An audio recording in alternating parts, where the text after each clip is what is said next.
Pegasus की शुरुआत अपराधियों और आतंकवादियों की जासूसी के लिए हुई थी। ये तब काफी कामयाब भी रहा था। इजराइल ने इसकी मदद से कई आतंकी हमलों को नाकाम बना दिया था। मगर इजराइल की इसी कामयाबी ने दुनिया के कई देशों को जासूसी का एक नया सामान दे दिया और इसी की वजह से देखते ही देखते एक डूबती हुई कंपनी अचानक मालामाल हो गई।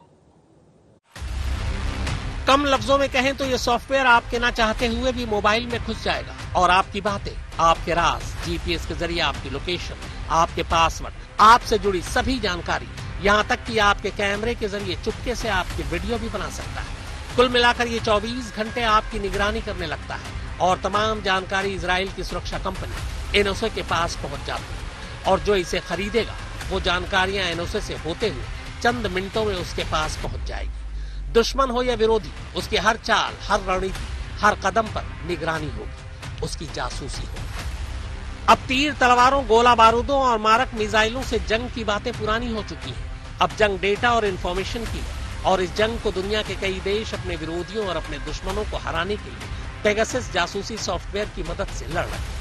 आपको बता दें कि एक दशक की शातिराना मेहनत के बाद इजरायली कंपनी एनएसओ ने ये जासूसी का नया हथियार तैयार किया है जो अब दुनिया के लिए खतरा बनता जा रहा है। हम अगर इसे बनाने वाला ग्रुप हजारों करोड़ का मालिक बन गया है। न सिर्फ भारत बल्कि पिछले एक दशक के दौरान दुनिया के 40 देशों को ये सॉफ्टवेयर बेचा गया है।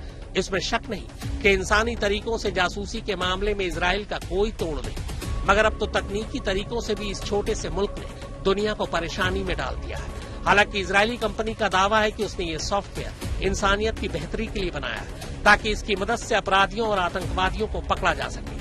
मगर महज कुछ ही साल में दुनिया भर की सरकारों ने इसका इस्तेमाल टारगेटेड लोगों की जासूसी में जमकर किया है। दुनिया के लिए मुसीबत बन चुके इस जासूसी सॉफ्टवेयर पेगासस को इजराइल की cyber firm NSO group technology ने डेवलप किया है, जिसे 3 लोग, नीव कर्मी, शैले भुलियो और ओमरी लवी ने बनाया था।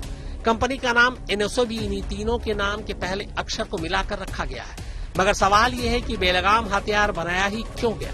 तो इसकी कहानी भी दिलचस्प है। पेगासस को असल में शुरुआत में एक वीडियो मार्केटिंग प्रोडक्ट के तौर पर बनाया गया था, लेकिन 2008 की आर्थिक मंदी की वजह से वो फ्लॉप हो गया। इसलिए बाद में कंपनी ने सेलफोन टेक सपोर्ट के नाम पर डिवाइस को कंट्रोल करने वाले डिवाइस के तौर पर डेवलप कर लिया। बाद में इसे खुफिया सेवाओं के लिए इस्तेमाल किया जाने लगा। मगर इस सॉफ्टवेयर को पहचान तब मिली जब इजरायली सरकार ने इस सॉफ्टवेयर के लिए कंपनी से हाथ मिलाया और धीरे धीरे ये जासूसी का दुनिया भर में सबसे खतरनाक हथियार बन गया। आज आलम यह है कि खुलेआम तो नहीं, मगर चोरी छुपे दुनिया का हर देश, हर एजेंसी इसे खरीदना चाहती है। यही वजह है कि पिछले कुछ सालों में पेगासस को बनाने वाली कंपनी एनएसओ ग्रुप की कमाई तेजी से बढ़ रही है। 2011 में $15 मिलियन कंपनी यानी 112 करोड़ रुपए, 2012 में $30 मिलियन यानी 224 करोड़ रुपए, 2013 में इस कंपनी की कमाई $40 मिलियन यानी करीब 300 करोड़ रुपए थी, जो महज 2 सालों में ही बढ़कर $150 मिलियन यानी 1120 करोड़ रुपए हो गई। जून 2014 में एनएसओ में अमेरिकी इन्वेस्टमेंट फर्म फ्रांसिस्को पार्टनर ने 70% शेयर $130 मिलियन में खरीदे थे। फोर्ब्स के मुताबिक जुलाई 2021 में एनएसओ की मार्केट वैल्यू $1 अरब यानी करीब 7500 करोड़ रुपए आंकी गई थी। जाहिर है पूरी दुनिया की नजर पेगासस बनाने वाली कंपनी एनएसओ पर है। जासूसी के खतरे को देखते हुए दुनिया के कई देशों ने इसे ब्लैकलिस्ट भी कर रखा है, जिनमें अमेरिका भी शामिल है। हालांकि कंपनी का कहना है कि उसे बदनाम करने की कोशिश की जा रही है, जबकि उनका ये स्पाईवेयर सैन्य स्तर का हथियार है और इसका इस्तेमाल गलत कामों के लिए नहीं किया गया है। जाहिर है हलवाई कभी अपनी मिठाई को खराब नहीं कहता, लेकिन ये समझना ज्यादा मुश्किल नहीं कि जासूसी लफ्ज ही अपने आप में एक जुर्म है और जुर्म को जस्टिफाई नहीं किया जा सकता। आज तक ब्यूरो।